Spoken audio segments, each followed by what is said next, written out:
माँ यशोदा के पास गोपियां रोज ही शिकायत लेके आती थी।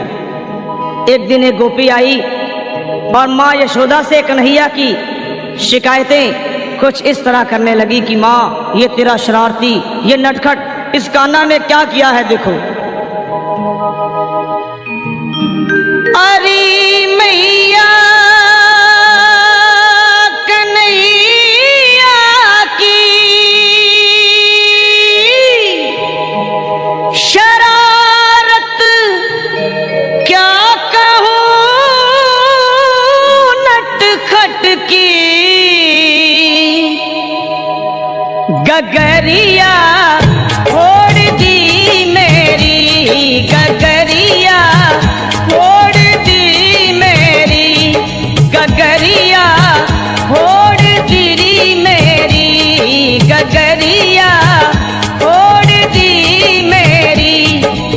गया कर पाछ से चुपके तेरे इस छलिया ने कान्हा ने मटकिया फोड़ दी मेरी, मटकिया तोड़ दी मेरी, गगरिया फोड़ दी मेरी, मटकिया तोड़ दी मेरी।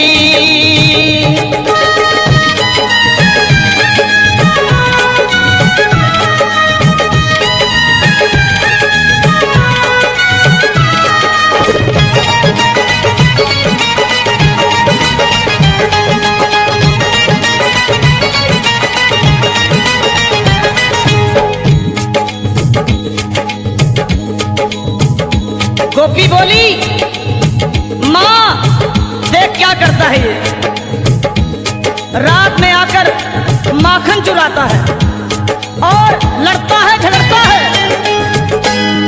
अंधेरी रात में आकर मेरा माखन चुराता है,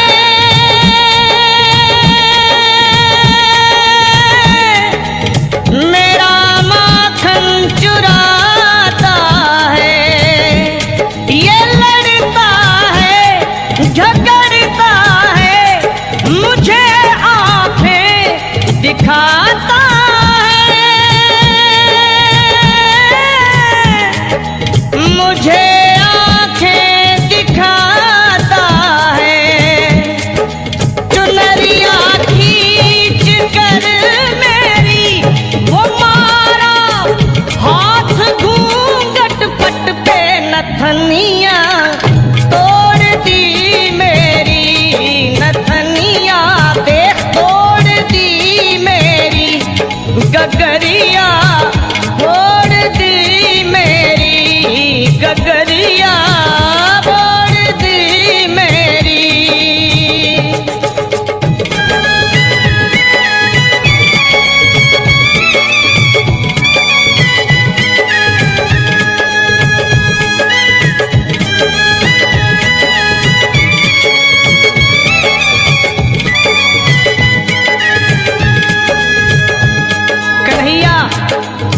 अपनी शिकायतें होती हुई देख सुने और माँ से बड़े भोलेपन में बोले, माँ ये झूठी है, झूठी जमाने की, मुझको बातों में फंसाती है, घर पे बुलाती है, फंसा कर मुझको बातों में सदा घर पे बुलाती है।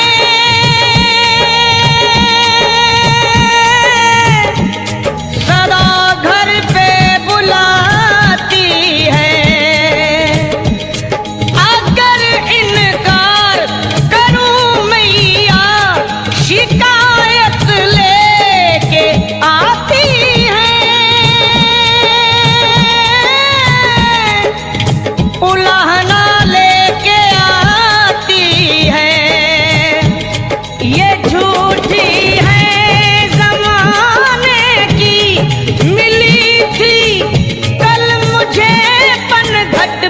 बांसुरिया तोड़ दी मेरी माँ, मुरलिया तोड़ दी मेरी माँ, बांसुरिया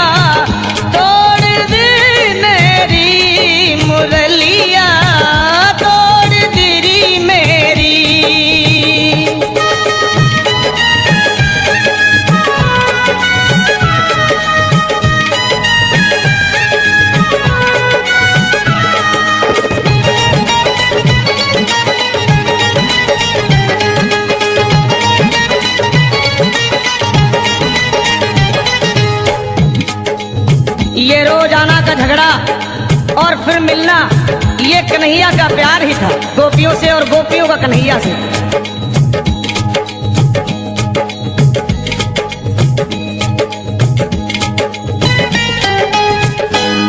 ये झगड़ा गोपी कान्हा का निराला है, अनोखा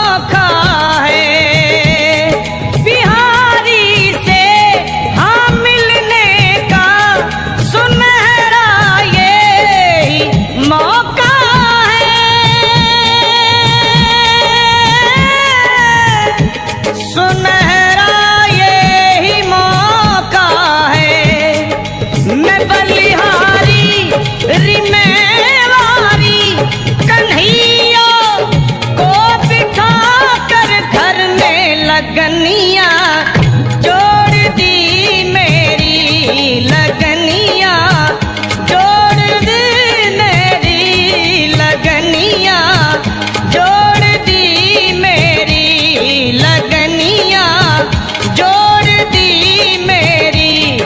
मैं बलिहारी मैं वारी कन्हैया को बिठा कर घर में लगनिया जोड़ दी मेरी, लगन